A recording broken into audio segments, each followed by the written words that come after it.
Hello YouTube. Many years ago, a Russian archaeologist told me that in a way we don't know that much more about the Hittite Empire than we know about Atlantis. And it's a very interesting place in the history of humanity, time and space, and what happened to it. Well, archaeologists believe that it was one of the holiest of Hittite sites, but its exact purpose is unknown.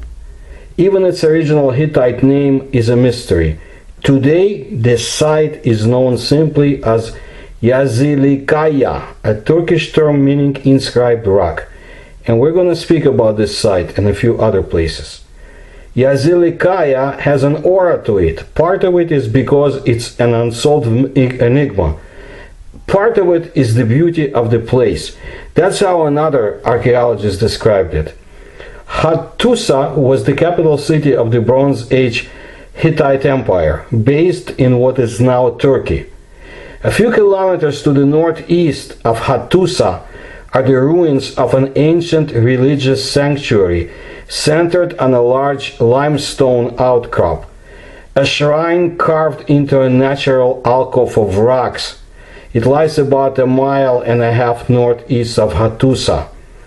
The Hittite rock sanctuary of Yazilikaya in central Anatolia contains over 90 rock-cut reliefs of deities, humans, animals, and mythical figures, dating to the second half of the 13th century or much earlier. The site's function has thus far remained enigmatic.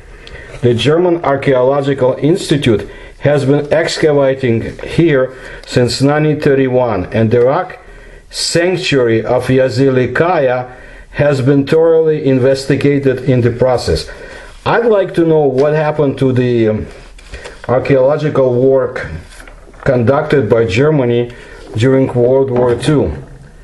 But I'm sure there are records somewhere. Anyway, evidence of systematic astronomical observation and the impact of celestial knowledge on culture is plentiful in the Bronze Age societies of Mesopotamia, Egypt, even Europe.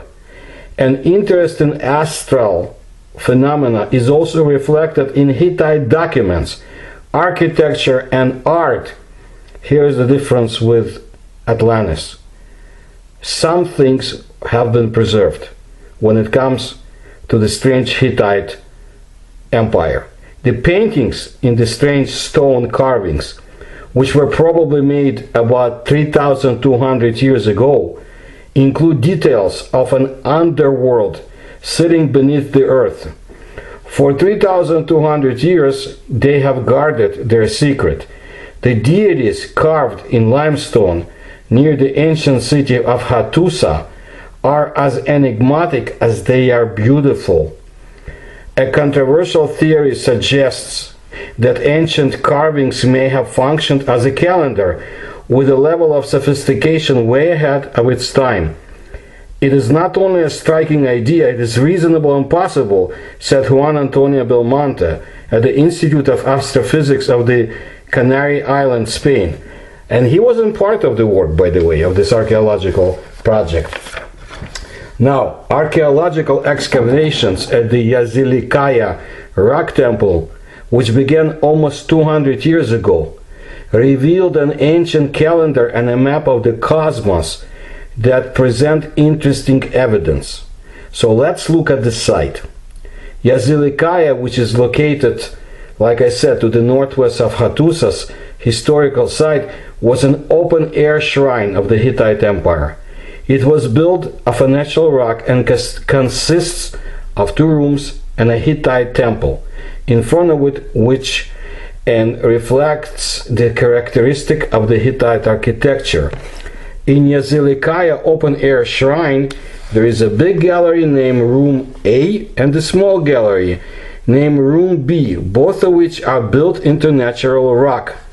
The west wall of the big gallery, Room A, is decorated with god reliefs or deity reliefs, while the east wall is decorated with reliefs of the goddesses, and the figures on both walls face the section where the main scene is, and the east and west walls join the north wall. The deities generally, or gods generally, have pointed hats, short garments belted at the waist, shoes with upturned points, and earrings. Most of them carry a curved sword or a mace. All of the goddesses wear long skirted garments, and on their heads sit cylindrical headdresses. On the north wall, where the east and west walls meet, there are the chief gods composing the main scene. Here you see the mountain god Teshub standing above the air gods, his wife goddess Hepatu and their son Sharuma, and a double-headed eagle. The relief of the king Tuthalia the fourth is on the east wall, and it is the largest relief of the gallery. Chamber A, or room A, the largest of two rooms or chambers, is 30 meters long and about 20 meters wide. Its walls are almost entirely decorated with reliefs running horizontally. The deities are aligned in two rows, perhaps in procession, with male figures on the left wall with two female attendants, and female figures on the right wall. The name of each deity is given in Luwian or Hittite hieroglyphs above their raised hands, but due to natural deterioration, some parts of these names have disappeared. These two rows are directed towards the main scene in the middle, where the storm god Teshub and the sun goddess Hepat meet. The small gallery, room B, which has a separate entrance, is protected by a winged, lion-headed, and human-bodied genie placed on both sides of the entrance.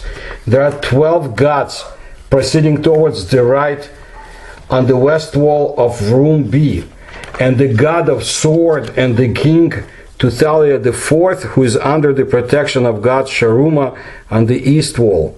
Besides the well-preserved reliefs, this section has 3 niches carved into the rock, which are assumed to be used for some gifts or the ashes of the Hittite royal family. Chamber B is accessible via a narrow passage with winged demons on both sides. It is believed that Chamber B was built as a memorial chapel for Tuthalia IV, dedicated by his son Supiliauma II at the end of the 13th century BC. Buried until the 19th century, the reliefs on the walls are much better preserved than those in Chamber A. A line of gods of the underworld are pictured on the wall immediately to the right of the entrance. On the opposite wall is a representation of Nergal, the god of the sword and the underworld. To the left of this relief, a cartouche with the name of Tuthalia IV is visible, and this is same king is shown embracing thunder god Teshub on the right side. With all these features and addition of the spaces built at the front, Yazilikaya has survived to our times as a Hittite shrine. It's a place to see. Very interesting. It was thought that human activity on the site probably began in the 16th century BC, although what we see today is probably the result of modifications made in the late 13th century BC, according to some archaeologists. Not long before the Hittite Empire began its steep and mysterious decline. The paintings and the strange stone carvings, which were probably made about 3,200 years ago, include details of an underworld sitting beneath the earth. In the temple discovered by French archaeologist and historian Charles Tessier, I think, as early as 1834, limestone carvings depicting more than 90 different figures, including animals, monsters, and gods, have been found. Look, it took almost 200 years to decipher the paintings, but researchers have determined that the representations are of a cosmos that includes the earth, the sky, and the underworld that show the vitality of the creation myth to some. On one wall there are drawings of the goddesses of the sun and the goddesses of the storm, where one can see the gods were placed in the painting higher than other figures. In contrast, on the eastern and western walls of the temple, one can see the lesser people, the phases of the moon and the seasons, signifying cycles and rebirth, according to researchers. Also, according to estimates, scholars estimate that in those days there were about 17 deities, each with a line marking between the gods. Also, in one of the rooms of the temple was a painting dedicated to the underworld with testimonies of the god of the sword. Well, we believe the temple fully represents a symbolic image of the universe, including its static levels, earth, sky, and the underworld, as well as the cyclical processes of renewal, day and night, or summer and winter. One researcher explained in an interview recently published in Archaeological magazine, this remote archaeological site of Hattusa was once the busy and impressive capital of the Hittite Empire, with what's estimated to be 15,000 inhabitants living inside its city walls, which cover more than 6 kilometers in length. Historical background of Hattusa, the ancient capital of the Hittites, keeps company with the famous cities such as Venice and Toledo, Damascus, Jerusalem, Rome, and Carthage, Lubeck, Versailles, Machu Picchu, and Teotihuacan. Before 1905, little was known about the Hittites. Once the rulers of a vast empire in the Middle East, who conquered Babylon, and at the peak of their power challenged the Egyptians and the Assyrians more than 3,000 years ago. Although the Bible prominently makes over 40 references to the great Hittite Empire, and its importance is noted in Egyptian chronicles, no archaeological evidence has ever been found that it really did exist. But we know that they were challenging the Egyptians and the Assyrians over the land of Israel. But that's from the Bible. Now, in 1834, Charles Tessier stumbled on the ruins of the Hittite capital of Hattusa, near the village of Bogazkoy. In 1905, excavations started and uncovered the long-lost capital of the Hittite Empire, together with a pile of stone tablets that completely documented its history. Again, this is according to some archaeologists. I'm not sure about the complete documentation. Anyway, Hittites, an ancient people of Anatolia. The name Hittites is taken from the biblical Hebrew Hitti, plural Hittim, which stems from the form Hatti, found as a geographic term in cuneiform text, the vowel change resulting from the Hebrew phonetic law. The form Hatti is used in Akkadian. It is not known when or from where the Indo-European speaking Hittites came. Now, the Hittites derived their own kingdom from the kings of Kusar, a town according to old Assyrian documents recently made available, situated in the mountainous region southeast of Kanesh. The Hittites, who spoke an Indo-European language, swept into Anatolia about 2000 BC, where they conquered the Hatti. Okay? So what about those carvings that were made 3,200 years ago? Well, from the Hatti, the Hittites, they borrowed their culture and name. They made Hattusa, the Hatti capital, theirs, and enlarged and beautified it. At the end of the second millennium BC, the Hittite Empire disappeared under still unclear circumstances, leaving behind it the remains of a powerful and intellectually brilliant civilization. The destruction of the Hittite Empire was so complete that only the tiniest pieces of a large mosaic remained, erasing their centuries-long rule over Asia Minor from the memory of man. The Hittite court acquired knowledge of stargazing and divination from Babylon, where astronomical observation was driven by astrological and calendric objectives. And also you should read Zechariah Sitchin, The 12th Planet. Maybe then we will understand the significance of the number 12, which we already discussed with the paintings, with the rock paintings of the sacred site. Anyway, Babylonian-based astrological prophesying included the interpretation of the movements of the moon and the sun, which were believed to transmit messages from the gods. For the Hittites, however, the details are not clear.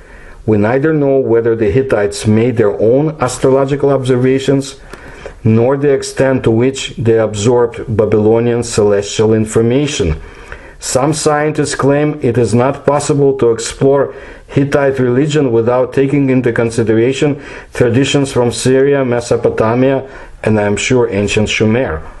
The Anatolians not only imported cuneiform writing, but also the culture associated with it. Hattusa was considered the city of the gods and temples, and the elevated Yerkapi structure at its southern end, much like the two chambers in Yazilikaya, is aligned with the polar axis, which points to the hub of the sky and coincides with the world or cosmic axis. The capital was believed to be the navel of the earth, where world order is nourished by the flow of celestial power. The storm god, as the supreme deity of the imperial pantheon since the beginning of Hittite history, was the keeper of this cosmic order, the protector of the kingship and legal relationship of the country, which the king administered for him. This is interesting. Most often the Hittites fought with the ancient Egyptians, and before one of the battles they used a very clever move. The cat is a sacred animal in ancient Egypt. It represented the cat goddess Bastet and was very revered by the Egyptians. And for killing a cat, as well for killing a person, even the death penalty was assumed. Knowing about the strong love of the Egyptians for the tailed and mustached four-legged pets, the Hittite warriors tied live cats, and also they tied cats to their shields. Seeing this, the Egyptians simply abandoned the battle. Ancient psychological warfare. In general, the history of the Hittite kingdom is a history of continuous wars that it waged with its neighbors, conquering new lands, continuously competing with other states.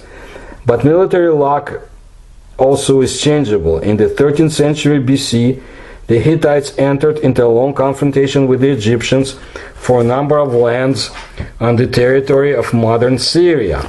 Although this confrontation eventually ended in a peace treaty, however, the long war greatly undermined the Hittite forces, leading to a crisis, according to some archaeologists, both political and economic.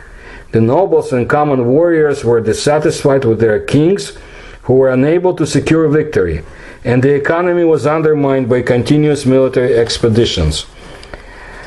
And in the 12th century BC, the already weakened Hittite state, once founded by warlike nomads, itself fell victim to other such nomads, the so-called peoples of the sea, representing a coalition of Mediterranean tribes. Having defeated the Hittite state, the peoples of the sea invaded ancient Egypt, but the Hittites no longer recovered from this blow and disappeared forever from the historical scene. But was this the only explanation for their disappearance? At the very peak of its power, the Hittite state is disappearing from the map of the world. This unexpected disappearance of the Hittites still makes historians and specialists from all over the world break their heads. Here is something else of interest I want to share with you. And this is from a relatively recent discovery in 2020. Well, 4,000-year-old hidden tunnel discovered in ancient castle in Turkey. Well, in the central Anatolia, a Hittite castle secret tunnel was excavated. The tunnel is about 4,000 years old and is part of the castle of part of the Geval castle. Nearly 150 meters of the tunnel was dug and investigated to this point, but the rest is sealed off with a vault. Geval castle, where the secret tunnel of Hittite castle was found, is at the peak of the Takei mountain at 1700 meters, so about 7 kilometers west of the modern day town of Konya, which is Turkey's 7th city in terms of population. However, in ancient times, Konya had several civilizations thanks to its strategic placement and a 360-degree view of the area around it. Well, because of this, not only Hittites but also ancient Greeks, Romans, Byzantines, Seljuks, and the Ottoman Empire used the Geval castle as an important defensive structure. Professor Ahmed Chaisti, one of the leaders of this excavation, said the following about the discovery: "It is closed with a vault and looks like a part of the land. But when you go deeper, you understand that this is a tunnel. The first examples of secret tunnels go back to the Hittites. This tunnel is about 4,000 years old. Our findings show that it was used by the Seljuk, but we're sure it was also used in earlier eras. This tunnel was built in the Hittite era." Well, maybe it leads to the underworld depicted by unknown people 3,200 years ago at the site of the future holy Hittite temple. So that's what I wanted to share with you today, and I'm sure you can look for more and follow archaeological discoveries.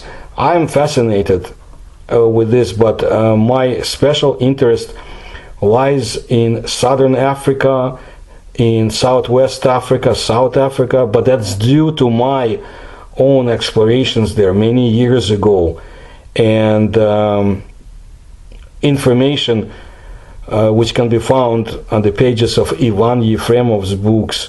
I think we should definitely look for more discoveries in the near future, because we have the new technology, satellites, and hopefully what the satellites see is really shared with the rest of the population.